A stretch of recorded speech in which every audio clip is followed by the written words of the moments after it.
you all for coming, and we have a lot of speakers because we have a lot of people involved in coming up with our bill on competition.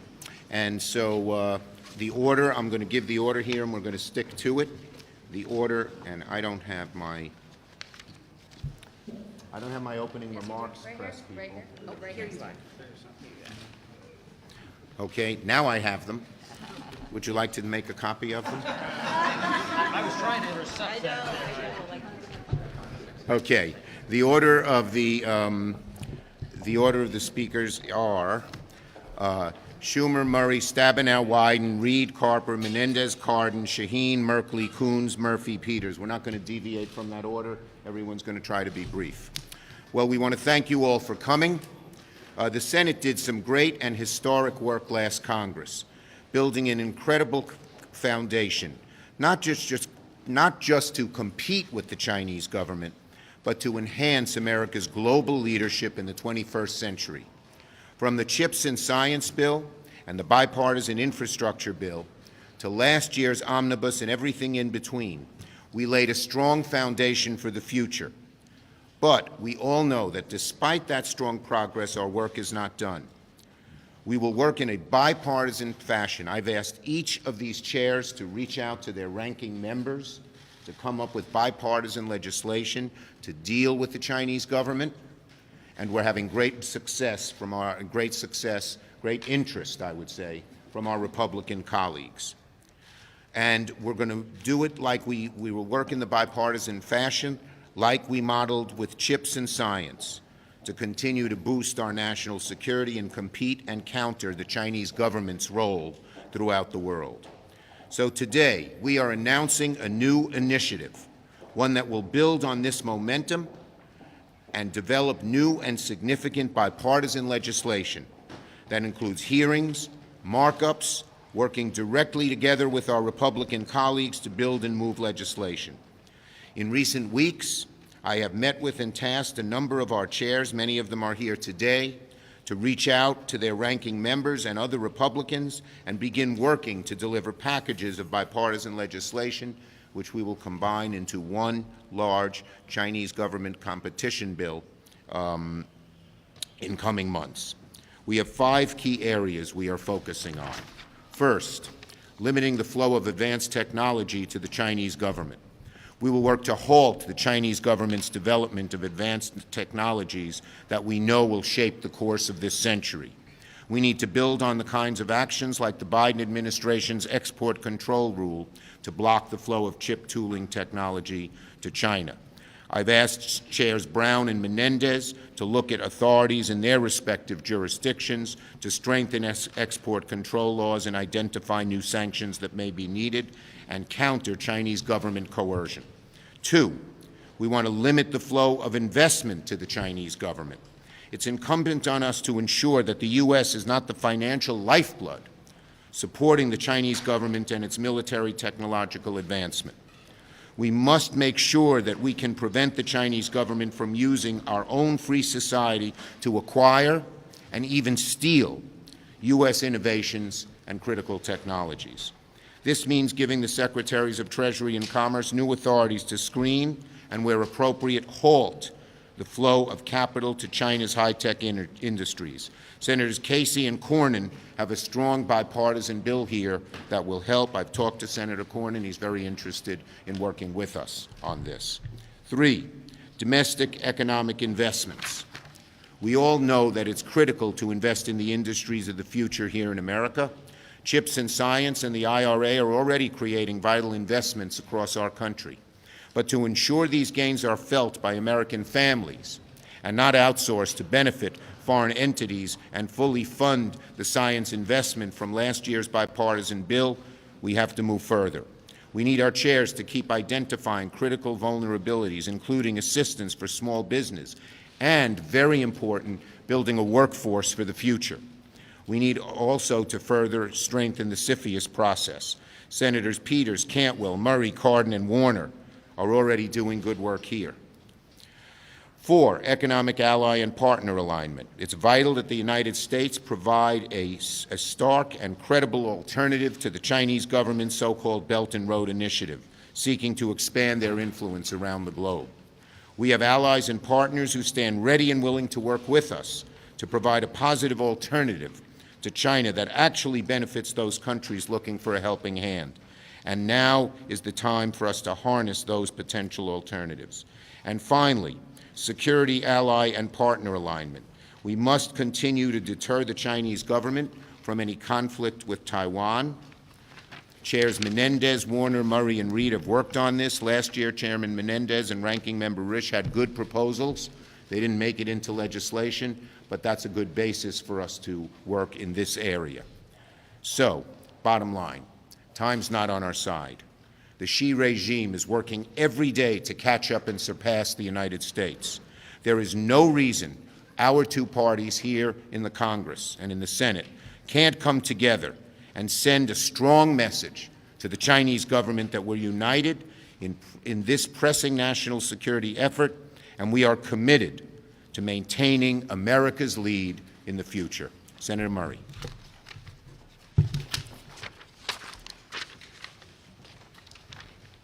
Thank you, Senator Schumer.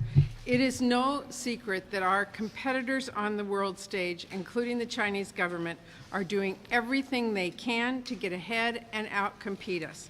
As I've been saying in just about every appropriations hearing, and I've been to more than 20 already, staying ahead in the global economy, including with the Chinese government, requires that we make critical investments we need to stay competitive and secure across our government.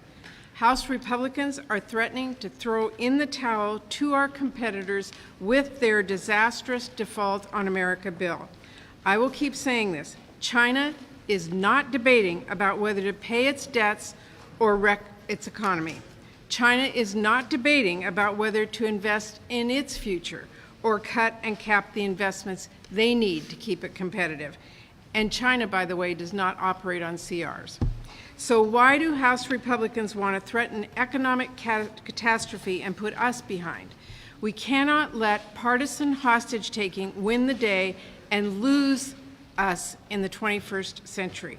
So I'm glad that Leader Schumer is bringing together this group of chairs to craft policies to keep our nation competitive, and I'll certainly be looking at what kind of investments it will take to support all of their efforts.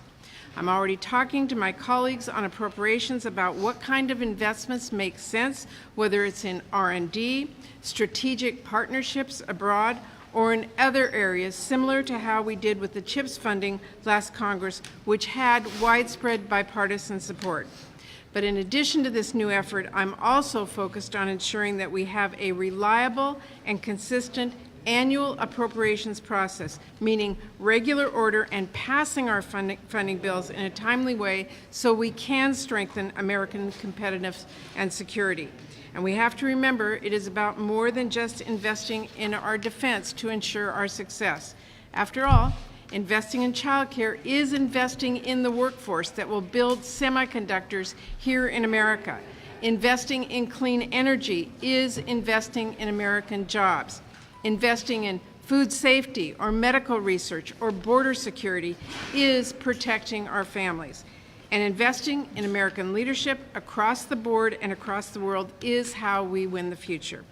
And finally, I want to echo the sentiment of many of my colleagues and remind everyone, we are competing against the Chinese government, not the Chinese people or the Chinese Americans across our great country. With that, I will turn it over to Senator Stabenow. Senator Stabenow is next. Thank you.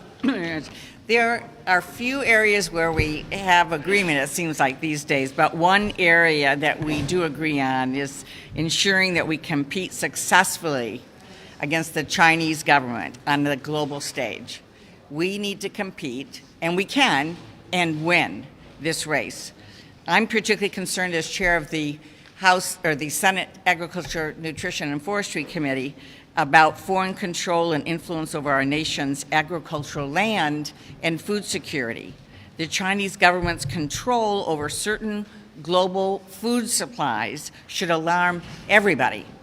As foreign entities attempt to acquire U.S. food and agricultural companies, American farmers and families deserve to know that these transactions will receive proper scrutiny. And that's why when a Chinese company bought Smithfield Foods, I worked with Senator Grassley to introduce a bipartisan bill, the Food Security as National Security Act.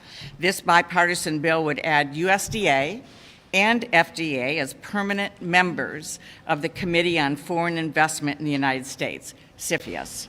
It would also add new criteria to ensure that we are considering the long-term impact of foreign acquisitions on American food and our agricultural systems. We have strong bipartisan support, and I look forward to working with Senator Schumer and all of our colleagues in the Senate to get this package done. Senator Wyden. Thank you, Leader Schumer. And, you know, we believe when American workers are in a fair contest, they can outcompete anybody in the world. And Democrats are going to have their back as we go out in this new effort and put points on the board for American workers and American businesses as we outcompete China. And this doesn't have to be a partisan proposition. In 2021, when the big CHIPS bill was on the Senate floor, it was a bipartisan Senate Finance Committee trade title that went after China's trade cheating. And I've been consulting with Senator Crapo and Republicans on the Finance Committee. There's a lot of interest in resurrecting a number of those key provisions. And I'll just give you a couple and yield to my colleagues. For Democrats, we feel very strongly about toughening trade enforcement to protect American businesses and American jobs. We believe strongly in women's economic rights. Catherine Cortez Mastow's effort was a big, transformative one. Fighting censorship, the Great Firewall, protecting Americans' privacy are just a few. Republicans care about many of those issues as well, and we've already begun to discuss them. Senator Crapo and I have begun those talks. We believe the place to start in terms of fighting China's trade cheating is with the title that got a huge vote on the floor of the United States Senate when it came up in the CHIPS area, and we're going to keep building on that. Thank you, Leader Schumer. 91-4 that passed. 91-4. Senator Reid.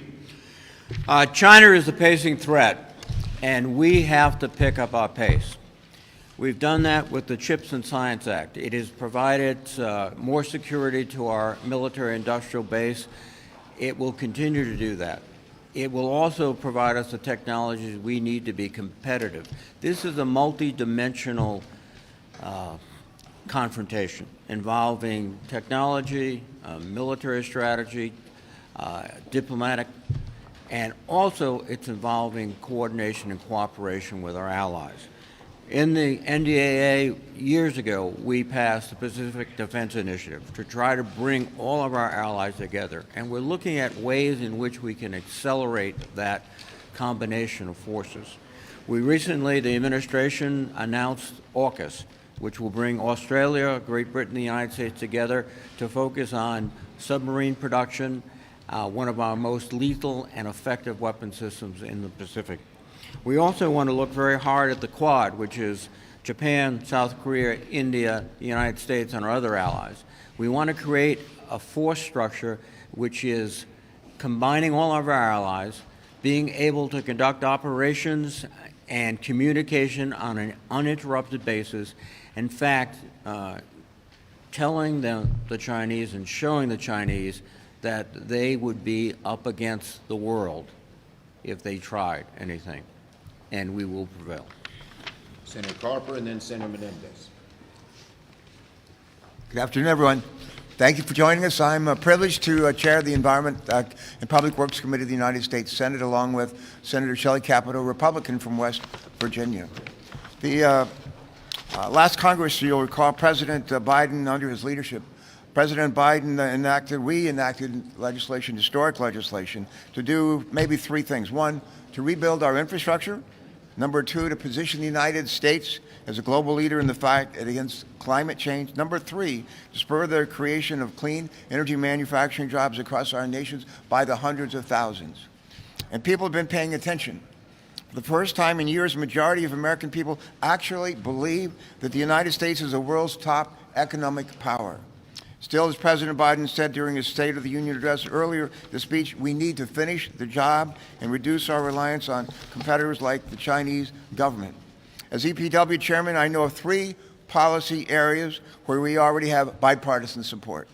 One is preserving and expanding our nation's use of clean, reliable nuclear energy. Last month, Senator Capito, Senator Whitehouse, and I led the introduction of something called the ADVANCE Act, which would help strengthen our nuclear supply chain infrastructure. Our bill would also support the export of American nuclear technologies and benefit our domestic industrial base.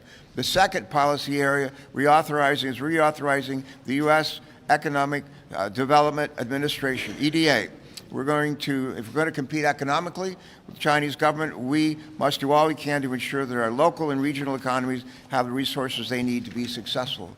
And the third policy area is strengthening our domestic recycling systems and help reduce our dependence on foreign materials. Senator Capito, Senator Bozeman, and I have already reported 2 bipartisan recycling bills out of the Environment and Public Works Committee just for that purpose. I oftentimes say that bipartisan solutions are lasting solutions, and competition against the Chinese government is something that should unite it all, and it does. Thank you. Senator Menendez.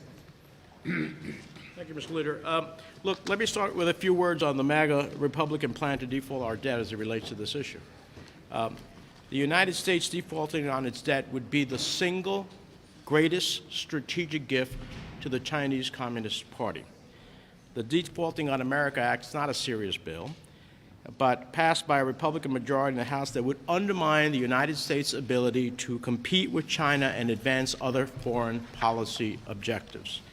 We've made critical gains to ensure that the United States is once again at the forefront of confronting global challenges. But those hard-fought gains would be lost under the McCarthy bill, which would be the lowest funding level for U.S. diplomatic and development efforts in more than a decade and a half, gutting American global leadership. There's been never more critical time to fund our foreign policy budget. And the Chinese Communist Party has dramatically expanded its diplomatic footprint across the globe. They have more diplomatic posts around the world than any other country, including the United States. They are outpacing us in placing PRC nationals at all levels of the UN system, and they are advancing their economic goals through the Belt and Road and Digital Silk Road initiatives in the Western Hemisphere, in Africa, in the Middle East, and across Europe. So the impact of these budget cuts would be devastating and antithetical to everything that we're trying to do here. Let me briefly say what we need to stand up to Xi Jinping and the Chinese Communist Party is to fund fully and engage our State Department. We need to be robustly abroad in the world. We need to use all of our development assistance in a combined, cohesive effort and leverage with other countries that are like-minded with us so that we can compete with China and its development assistance in the world. We need to have an economic statecraft plan.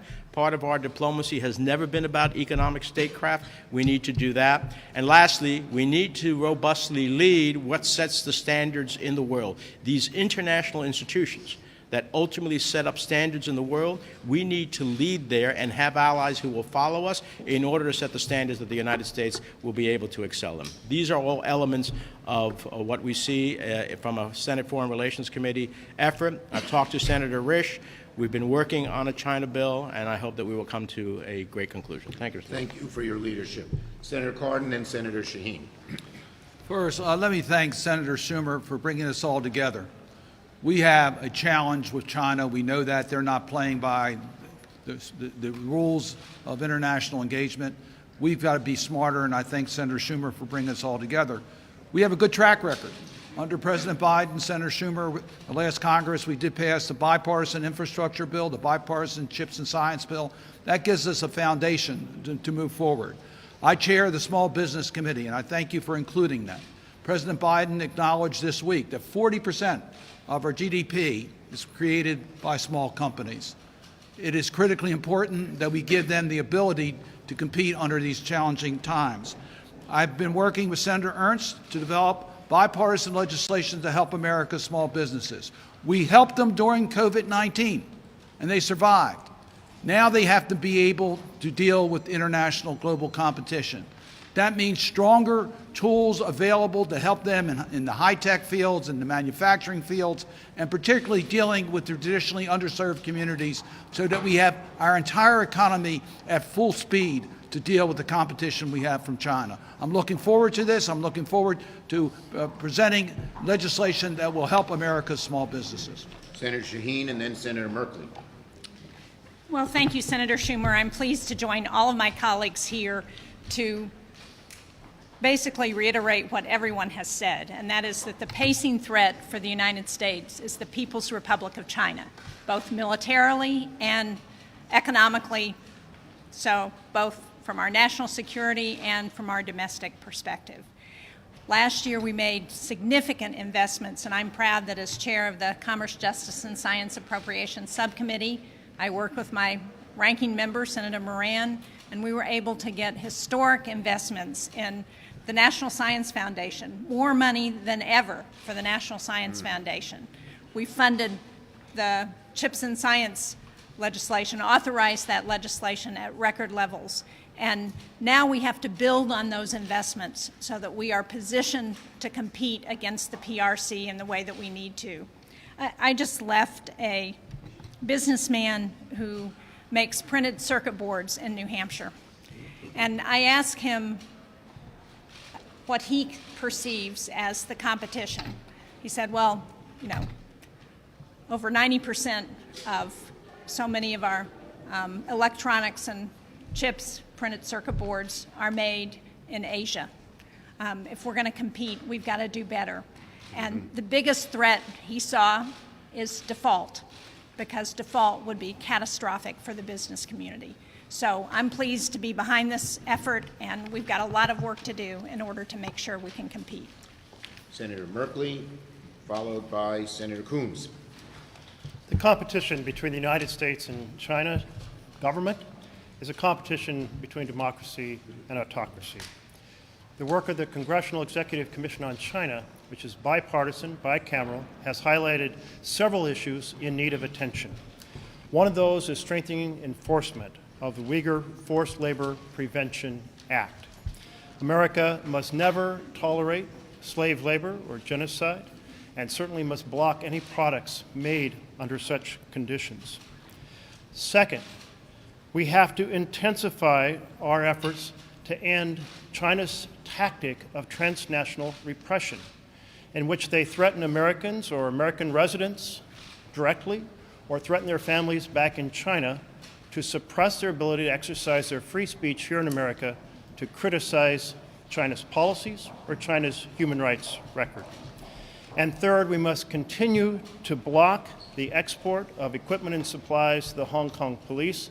And I thank Senator Cornyn for partnership in this effort. Those police were certainly horrific in stripping the rights of the people of Hong Kong. Chinese government's high-tech autocracy poses a significant threat to our values and our freedoms, and we have to have a strong, multifaceted legislation to respond. Senator Coons, followed by Senator Murphy. Thank you, Senator Schumer, for recognizing clearly that the challenge of this century is China, is the People's Republic of China and the Chinese Communist Party. The CHIPS and Science Act, which Senator Schumer and Senator Young led here in the Senate last year, was truly landmark legislation and lays the foundation for reinvigorating advanced manufacturing here in the United States. But we need to finish the job.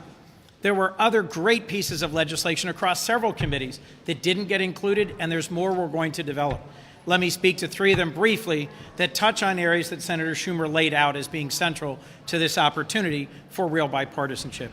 I chair the Intellectual Property Subcommittee of Judiciary. Senator Tillis is a great ranking member there, and we have a number of bills. I'll point to one with Senator Cornyn, the Secrets Act, which strengthens our tools to prevent the importation into the United States of products made with stolen intellectual property. Senator Schumer also talked about the Belt and Road Initiative. In many countries in the global south that I visited, they've taken on Chinese debt to finance the construction of infrastructure that hasn't met their needs. We have a critical tool, the Development Finance Corporation, but it's under-resourced. And I look forward to working with my ranking member on the State and Foreign Operations Subcommittee that funds DFC, MCC, the State Department, and all of our foreign assistance to fix a critical problem with the DFC, to give it more resources, more power, and more reach. Last, we know that China uses its economic power as a bully. It coerces smaller countries like Lithuania or large regional players like Australia that don't toe the line. Senator Young and I have introduced the Countering Economic Coercion Bill, one of many that Senator Schumer is going to lead us in pulling together into a significant bipartisan package. I'm excited to be a part of this initiative and look forward to working with all of my colleagues as we counter this most significant challenge of this century, the Chinese Communist Party. Thank you, Senator. Thank you, Senator Kuhn. Senator Murphy. Thank you very much, Senator Schumer, for pulling us all together. First, the Chinese Communist Party is rooting for House Republicans to drag this country into default. This would be a gift-wrapped present to the Chinese Communist Party. Second, as chairman of the Appropriations Subcommittee on Homeland Security, we need to acknowledge that the most dangerous import from China into the United States is fentanyl. It is Chinese chemicals that are sent to Mexico, which end up in the transit of heroin and fentanyl to the United States, killing thousands of American citizens. We can make bipartisan new investments in interrupting that trade of fentanyl and precursor ending up in the United States. And third, let me just back up what both Senator Menendez and Senator Kuhn said. We are often fighting China around the world with one hand tied behind our back. We need dramatically increased investments when it comes to fighting Chinese propaganda and misinformation, as well as their economic statecraft. We have had bipartisan support for the Global Engagement Center. That's where the State Department goes out and corrects false narratives that are proffered by China around the world. There remains solid bipartisan support to fight that war against misinformation throughout the region that China is trying to move into. So thank you, Senator Schumer, for bringing us all together around this bipartisan effort. Someone who deserves specific and large accolades is Senator Peters. He was last on the list, not through any fault of his own, and he stayed the whole time. So please pay careful attention to Senator Peters. Well, thank you, Leader Schumer, because I'm proud to be part of this group. Thank you for including me. As chairman of the Homeland Security and Government Affairs Committee, I'm focused on making sure that we can keep our nation safe from a range of security threats, as well as strengthen our economic competitiveness. We know that cyber attacks with ties from the Chinese government are relentlessly trying to infiltrate our networks and steal sensitive information. Last Congress, I led bipartisan legislation to better protect our critical infrastructure from cyber attacks. But we need to build on that work. We need passed legislation that we passed out of the Senate, but need to get through all the way to update the Federal Information Security Management Act to better secure our federal government systems. We also need to address cyber attacks that pose a real risk to our economic prosperity as hackers steal intellectual property and continue to work to protect those assets. Also, we'll work with Senator Murphy on the fentanyl issue. We are focused on that, particularly on increased staffing and non-intrusive screening capabilities at our ports of entry, as well as ones that may transit our ports and then come back through Mexico and other places. I'm also concerned with the shortages of critical medicines and our over-reliance on foreign manufacturers, particularly those run by the Chinese government. I've been investigating this national security concern since 2019 and have released 2 reports with key recommendations to address it, including increased transparency of our medical supply chain and where these medications and raw materials are actually coming from so we can address this national security threat. We will also focus on encouraging more advanced manufacturing and domestic production of certain generic medicines so that they both address the risk of relying on foreign suppliers as well as boosting jobs here in the United States. Thank you, Gary. And one final point, I have used the word, and most of my colleagues, Chinese government, Xi regime. We want to separate that from both the people of China and the great Chinese American community here. And so that's why we have used that terminology. Yes. We'll do it on this subject first. As you know, Republicans will want to prioritize competition with China in the context of the military and defense. How much of a priority will that be in this package? Well, that, as you saw, of our 5 pieces, 2 are related to the military, the foreign policy and defense aspects. That is necessary but not sufficient. We have to deal with that issue, but we also have to deal with the economic issue because we're in a large, very important, very crucial competition with the Chinese government. Both are important, both. Both Republicans and Democrats have raised concerns about China's affiliated companies buying up huge swaths of America. Is that something that Yes. you are concerned about? Senator Tester has been a leader on this. I've talked to him, and that Senator Stabenow goes into the agriculture bill, and she's involved in that as well. That's bipartisan, and we hope to get good support on it. Yes. Hi. So I was hoping you could talk a little bit more about the opportunities in this bill to specifically tackle the climate crisis, given that there's a lot of criticism about relying too much on Chinese products that require more carbon intensity and emissions than what is produced in the United States. Yeah, the bottom line is that China has been a net polluter. They're still building coal plants.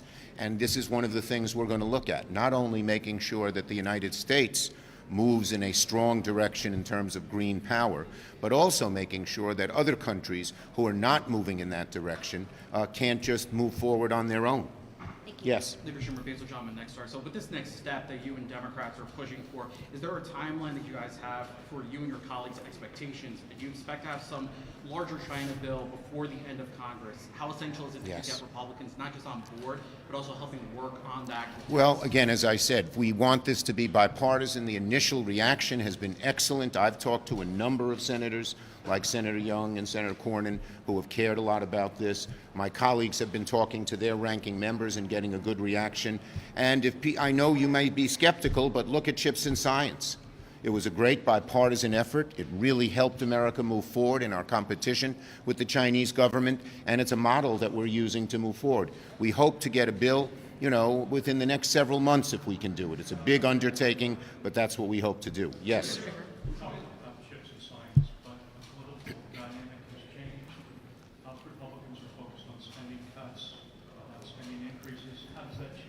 Well, I think that's one of the many reasons that we think that this stuff, is what you can call it, is certainly not a plan, that's come over from the House is bad. It would weaken our competition with China and the Chinese government because it eliminates a lot of the things in Chips and Science, in job production, in terms of the IRA, even in terms of the BIF.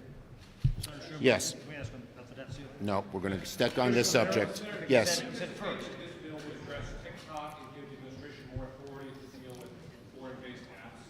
Yeah, this is one of the things that we will look at for sure. Senator Warner has some bipartisan legislation on this, and that would be something that we would look at, definitely. Question on minerals. Will this package address critical minerals? Absolutely. Critical minerals is a very important part of this package. Senator Manchin has talked about that. Senator Stabenow has talked about that. Yes. Yes. With regards to renewable energy, specifically with regards to the solar panel industry, China dominates that market, and some, even within your own party, have said that their American manufacturers of solar panels are forced to compete with cheap forced labor from China. And you're voting this afternoon on a bill to reinstate tariffs that Biden waived. Do you think it was a mistake for Biden to waive? No, the 2 years, look, either way, whether there's a 2-year extension or not, the chip manufacturing and battery manufacturing is flocking to the United States because of the Buy America provisions. They are very strong. Companies are opening up. Tens of billions of dollars have been invested. Thank you, everybody. Debt ceiling? Can we ask you about the debt ceiling?